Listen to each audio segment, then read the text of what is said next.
Good afternoon all of you are most welcome in nursing innovation. और आज हम आपके लिए नया सिस्टम स्टार्ट कर रहे हैं। जैसा आप जानते हैं कि जो जीआईटी सिस्टम है वो कंप्लीट हो चुका है और आज से हम नए सिस्टम स्टार्ट कर रहे हैं। और सिस्टम है अपना जेनाइटो यूरिनरी सिस्टम। एंड इसके अंदर हम सबसे पहले कंजेनाइटल डिसऑर्डर्स पढ़ेंगे जो कि एट बर्थ या बर्थ से पहले इंट्रायूट्राइन लाइफ के अंदर एक बेबी के अंदर क्रिएट हो जाते हैं। इस टाइप के जो डिसऑर्डर्स होते हैं जो हेरिडेटरी डिस्टर्बेंस के कारण होते हैं, जीन में डिस्टर्बेंस के कारण होते हैं या क्रोमोसोमल एब्नॉर्मलिटी के कारण जो डिसऑर्डर्स क्रिएट होते हैं उन्हें क्या बोलते हैं, कंजेनाइटल डिसऑर्डर्स बोलते हैं। तो सबसे पहले कंजेनाइटल डिसऑर्डर्स पढ़ेंगे एंड जैसे ही कंप्लीट होती है उसके बाद जो एक्वायर जो इन्फेक्शियस जो डिसऑर्डर्स हैं उनके बारे में डिस्कस करेंगे। और आज का जो अपना आज के नए सिस्टम का और पहला टॉपिक जो कंजेनाइटल डिसऑर्डर्स है वो रहेगा अपना विल्म्स ट्यूमर, या फिर इसको दूसरे नाम से भी जान सकते हैं नेफ्रोब्लास्टोमा। तो अब हम स्टार्ट कर लेते हैं और देखते हैं कि एक्चुअली में विल्म्स ट्यूमर क्या होती है या नेफ्रोब्लास्टोमा क्या होता है। तो डेफिनेशन की बात कर लेते हैं। जैसा कि आपको पहले बता चुका हूँ, कंजेनाइटल डिसऑर्डर्स होता है जो कि एट बर्थ या फिर इंट्रायूटेरिन लाइफ के अंदर एक बेबी के अंदर क्रिएट हो जाते हैं। जो डिसऑर्डर्स हेरिडेटरी डिस्टर्बेंस के कारण, ऐसे डिसऑर्डर्स क्या होते हैं, कंजेनाइटल डिसऑर्डर्स कहलाते हैं। ओके, अब देखते हैं विल्म्स ट्यूमर क्या होती है। Wilms tumour is a childhood cancer of kidney that occurs due to abdominal growth of metanephric blastemal cell. It is developmental cell of foetus kidney. एक जो फीटस किडनी की जिससे डेवलपमेंट होता है वो इस एक टाइप की सेल होती है, उसका क्या नाम है, मेटानेफ्रिक ब्लास्टेमल सेल होती है। अब इसकी किसी भी रीजन की वजह से, किसी भी हेरिडेटरी कोज या जीन अल्ट्रेशन की वजह से, उसके अबनॉर्मल ग्रोथ क्रिएट होने की वजह से ट्यूमर फॉर्मेशन हो जाती है किडनी के अंदर।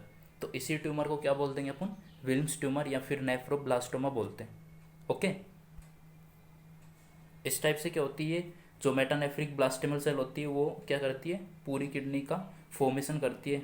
पूरे जो नेफ्रॉन वगैरह है, कलेक्टिंग डक्ट, पीसीटी डीसीटी, पूरे नेफ्रॉन या फिर जो सेल किडनी होती है उसका क्या करती है, फॉर्मेशन करती है। अब इसके अंदर अगर एबनॉर्मल ग्रोथ हो चुकी है यानी कि एबनॉर्मल सेल डिवीजन हो रहा है तो ये ट्यूमर का फॉर्मेशन कर लेती है और इसे क्या बोल देंगे, विल्म्स ट्यूमर बोल देते हैं। इस टाइप से क्या होगी, किडनी के अंदर ट्यूमर का फॉर्मेशन हो जाता है चाइल्ड के अंदर। Okay, tumour start to form at foetal stage but appear at 3 to 5 year of age life. यानी कि जो स्टार्ट तो हो जाती है जब बेबी इंट्रायूट्राइन लाइफ के अंदर होता है तब से स्टार्ट हो जाती है, बट ये कम्प्लीटली रूप से ट्यूमर का फॉर्मेशन कब होता है, ये जब बेबी 3 से 5 साल की एज पे पहुंचता है तब जाके कम्प्लीटली रूप से ये ट्यूमर विजुलाइज होने लग जाती है। Okay,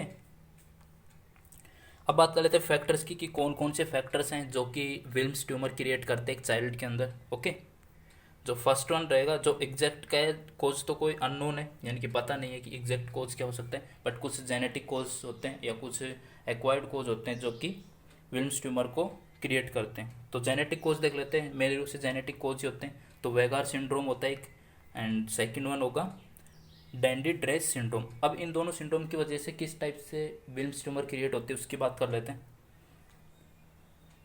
in this occurs WT1, जो विल्म्स ट्यूमर वन जीन होता है उसके अंदर डेलीशन आ जाता है, उसकी कमी आ जाती है, उसके अंदर म्यूटेशन हो जाता है। म्यूटेशन का मतलब होता है कि एबनॉर्मल स्ट्रक्चर हो जाती है, स्ट्रक्चर क्या हो जाती है, एबनॉर्मल हो जाती है।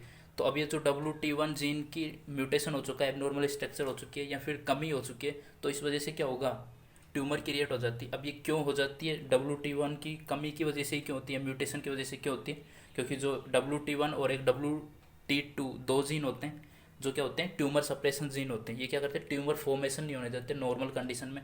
अब किसी भी वजह से इनकी स्ट्रक्चर में चेंज हो चुका है, यानी कि इनका म्यूटेशन हो चुका है या फिर इनकी कमी आ चुकी है, तो क्या होगा, अब ट्यूमर क्रिएट होने लग जाएगी सेल के अंदर। क्या होगा, एबनॉर्मल डिवीजन या ग्रोथ होने लगती है और वो ट्यूमर का फॉर्मेशन करती है। इस तरीके से जो वेगार सिंड्रोम और डैंडी ड्रेस सिंड्रोम क्या करते हैं, विल्म्स ट्यूमर का फॉर्मेशन करते हैं।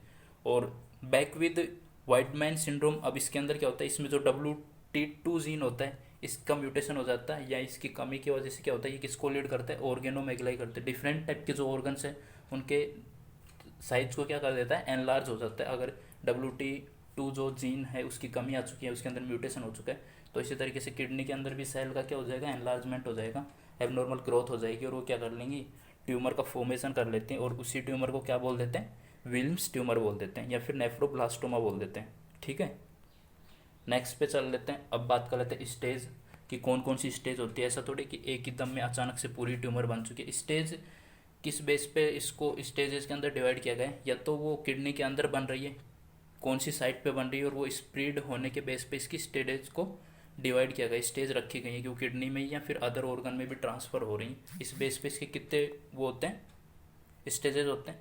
तो इस बेस पे इसको 4 स्टेज के अंदर डिवाइड किया गया है। ओके, फर्स्ट स्टेज में क्या होता है उसकी बात कर रहे हैं हम। The tumour is content with 1 kidney and can be completely remove with surgery. About 45% of Wilms tumour are stage पर। लगभग 50% तक की जो ट्यूमर्स क्रिएट होती है किडनी के अंदर वो कौन सी स्टेज में रहती हैं, फर्स्ट स्टेज में रहती है। यानी कि एक ही किडनी के अंदर फॉर्मेशन होता है और वो सर्जरी के द्वारा आसानी से रिमूव भी की जा सकती हैं। इस टाइप से सिर्फ एक किडनी के अंदर ही ट्यूमर का फॉर्मेशन होता है। ओके, सेकेंड स्टेज कब होगी, जब ट्यूमर क्या होगी, स्प्रेड होने लगती है। कहाँ पे, tumour spread into the tissue and vessels around the kidney. जो किडनी के अराउंड के जो आसपास के जो टिश्यू हैं और वेसल्स हैं, ब्लड वेसल्स हैं, उनके अंदर अगर ट्यूमर स्प्रेड हो रही तो ये कौन सी स्टेज हो जाएगी, सेकेंड स्टेज हो जाती है विल्म्स ट्यूमर की। But it can still be completely remove with surgery. ये कम्प्लीटली रूप से सर्जरी के थ्रू रिमूव की जा सकती है और 20% चांसेस होते हैं कि स्टेज सेकेंड में ट्रांसफ़र हो जाती है, वरना स्टेज फर्स्ट में ही रहती है। वहीं पे अगर उसका ट्रीटमेंट कर दिया जाए तो बेटर होते हैं। ओके, तो इस टाइप से क्या होती है, धीरे धीरे फैलने लग जाती है, उसके आसपास के टिश्यू और ब्लड वेसल्स के अंदर स्प्रेड होने लगती है। इसे क्या बोल देंगे, सेकेंड स्टेज बोलते हैं विल्म्स ट्यूमर की। अब थर्ड स्टेज के अंदर क्या होता है, the tumour can not be completely remove with surgery. अब ये क्या होती है, ट्यूमर कम्प्लीटली रूप से सर्जरी द्वारा रिमूव नहीं की जाती है और कुछ कैंसियस रिमेन रह जाते हैं। कहाँ पे, एब्डोमेन के अंदर। और 20 to 25% of Wilms tumour are stage 3 के अंदर होती हैं। जैसे कि वो स्टेज 2 से स्टेज 3 में पहुंचेंगे तो वो कम्प्लीटली उसे रिमूव नहीं कर पाएंगे क्योंकि वो बहुत ज़्यादा स्प्रेड हो चुकी है एब्डोमेन कैविटी के यहाँ पे, थोड़ा बहुत उसको सर्जरी के बाद भी वहाँ पे बच जाती हैं। ठीक है, तो इस टाइप के जो ट्यूमर होंगे वो स्टेज 3 के अंदर इंक्लूड की जाती हैं। ठीक है, क्योंकि ये बाहर वेने के वगैरह की तरफ भी स्प्रेड हो चुकी हैं। नेक्स्ट वन और लास्ट वन जो स्टेज की बात कर रहे हैं, स्टेज नंबर 4। अब इसके अंदर क्या होता है वो देख लेते हैं। The cancer has spread to 4 away. ठीक है, फार अवे यानी कि बहुत दूर तक फैल जाता है। आसपास के जो ऑर्गन्स होते हैं जैसे लंग्स, लीवर और ब्रेन के, क्योंकि सर्कुलेशन में चला जाता है, लिम्फ नोड में चला जाता है और वहाँ से क्या होता है ये अलग अलग ऑर्गन्स में भी ट्रांसफ़र हो जाता है। अगर ये ट्रांसफ़र हो चुका है विल्म्स ट्यूमर किडनी से अदर ऑर्गन्स के अंदर तो ये कौन सी स्टेज होती है, स्टेज नंबर 4 होती है। ओके, अब स्टेज नंबर 4 हो चुकी है और ये लगभग 10% विल्म्स ट्यूमर होती है स्टेज 4 में पहुँच पाती है। उससे पहले ट्रीटेड की जाती हैं, कर दी जाती हैं। ठीक है, तो इस टाइप से क्या होता है, ब्लड वेसल्स और ब्लड सर्कुलेशन के द्वारा एंड लिम्फ नोड के अंदर ट्रांसफ़र होकर अदर ऑर्गन के अंदर ट्रांसफ़र हो जाती हैं। अब बात करें साइन एंड सिम्टम्स की कि किसी बेबी के अंदर विल्म्स ट्यूमर प्रेजेंट है, उसका बर्थ हुआ है और उसके बाद कुछ साल बाद या अपने को पता चल गया है कि वहाँ पे विल्म्स ट्यूमर प्रेजेंट है, तो कौन कौन से सिम्टम्स देखने को मिलेंगे अगर विल्म्स ट्यूमर हो चुका है किसी बेबी के अंदर, यानी कि किडनी के अंदर ट्यूमर का फॉर्मेशन हो चुका है। तो पेनलेस पाल्पेबल एब्डोमिनल मास या फिर लंप एट फ्लैंक एरिया। जो फ्लैंक एरिया होता है यानी कि जो साइड वाला होता है, लेटरल एरिया होता है, फ्लैंक एरिया बोलते हैं उसको। उस एरिया पे क्या होगा, पाल्पेबल और एब्डोमिनल मास या लंप का फॉर्मेशन हो जाता है। ठीक है, आपको डायग्राम दिखाते हैं। इस टाइप से ये साइड में क्या होगा, ये जो फ्लैंक एरिया होता है यहाँ पे क्या होगा, लंप का फॉर्मेशन हो जाता है क्योंकि साइड में यहाँ पीछे पोस्टीरियर साइड में तो किडनी सिचुएटेड होते हैं, इसलिए यहाँ फ्लैंक एरिया में क्या होगा, एब्डोमिनल मास या लंप देखने को मिलेगा। ऐसे पालपेट करेंगे तो ऐसा लगेगा यहाँ पे कोई मास लाइक स्ट्रक्चर या लंप का फॉर्मेशन हो चुका है और वहाँ पे क्या होगा, पेन नहीं होगा। ठीक है, ये किसको इंडिकेट कर देता है, विल्म्स ट्यूमर को इंडिकेट करते हैं।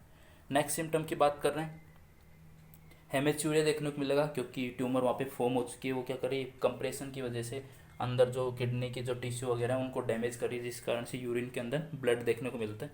इस टाइप से हेमेच्यूरिया की कंडीशन देखने को मिलेगी।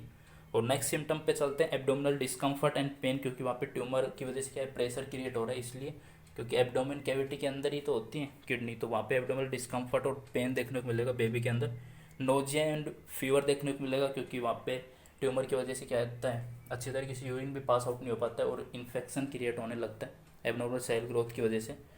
इन्फ्लामेशन वगैरह की प्रोसेस भी होने लगती है, जिस कारण से क्या होगा, बॉडी टेम्परेचर बढ़ जाता है और नोजिया की कंडीशन देखने को मिलती है। और लास्ट वन सिम्टम की बात करें, हाइपरटेंशन। अब हाइपरटेंशन क्यों हो रहा है विल्म्स ट्यूमर में, क्योंकि increase secretion of renin from Wilms tumour and secondary to vessels compression. अब वहाँ पे जो रेनिन सीक्रेट करने वाली सेल्स थी, एक्स्ट्रा ग्लोमेरुलर जो सेल होती वहाँ के अंदर अगर वहाँ पे एबनॉर्मल ग्रोथ हो रही है तो उस वजह से, या फिर जो ब्लड वेसल्स पे कंप्रेशर पड़ने की वजह से क्या हो रहा है, हाइपरटेंशन हो रहा है। रेनिन क्या करती है, एंजियोटेंसिन या एंजियोटेंसिनोजन का फॉर्मेशन करती है, वो सेकंड में कन्वर्ट होता है, उसके बाद वो क्या करता है, वाटर और सोडियम का रिएब्जॉर्प्शन करवाता है एंड देन उसके बाद क्या करवा देता है, ब्लड प्रेशर को इंक्रीज करवा देता है। तो इस तरीके से ब्लड प्रेशर इंक्रीज होता है। या फिर ट्यूमर की वजह से आसपास के जो ब्लड वेसल्स हैं लाइक एस इन्फीरियर वेना का वगैरह पे अगर प्रेशर पड़ रहा है तो प्रेशर क्रिएट होने की वजह से भी क्या होगा, हाइपरटेंशन देखने को मिलता है। ओके, ठीक है, नेक्स्ट पे चलते हैं।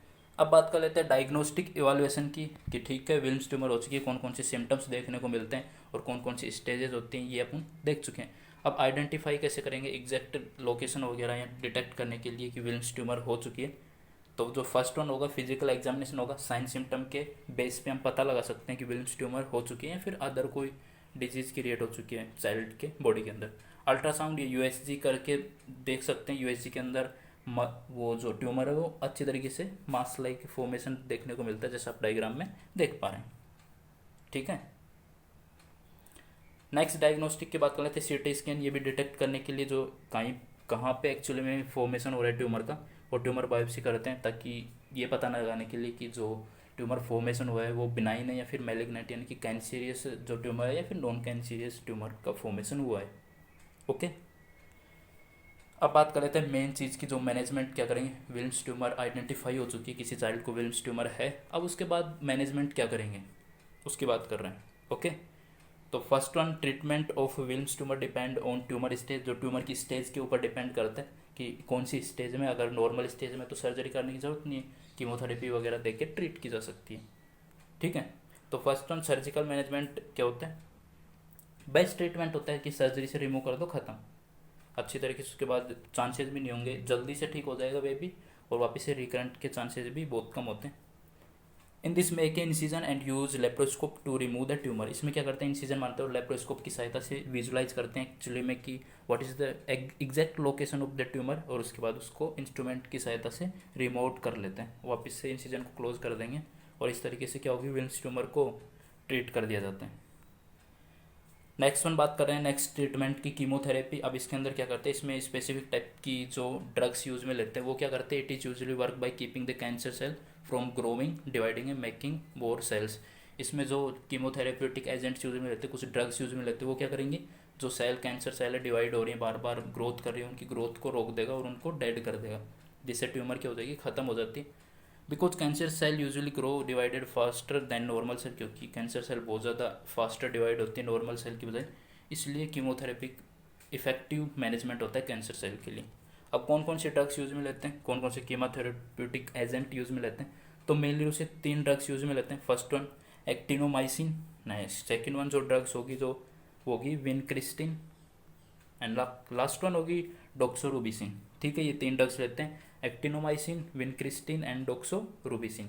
ठीक है, तो ये क्या करेंगे, जो सेल की ग्रोथ हो रही है, अब नॉर्मल डिवाइडेशन हो रहा है, उसको रोक देंगे और कैंसर सेल को क्या कर देंगे, डैमेज कर देती है, और इस तरीके से क्या होगा, विल्म्स ट्यूमर ट्रीट हो जाता है।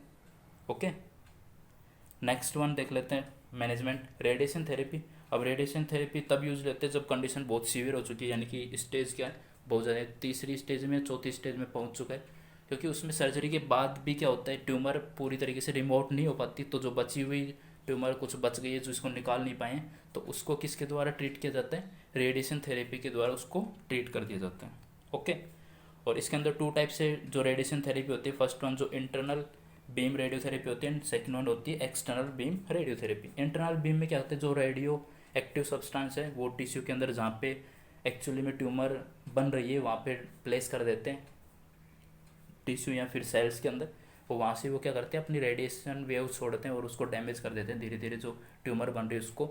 एंड एक्सटर्नल बीम में क्या करते हैं, एक्सटर्नली बाहर से जो मशीन की सहायता से क्या करते हैं, रेडियो वेव प्लेस करते हैं किडनी के ऊपर और उसकी सहायता से उसको डैमेज किया जाता है ट्यूमर को। ओके, सो आज का सेशन यहीं पे ख़त्म होता है। चलो फिर, wish you very all the best and thanks for watching.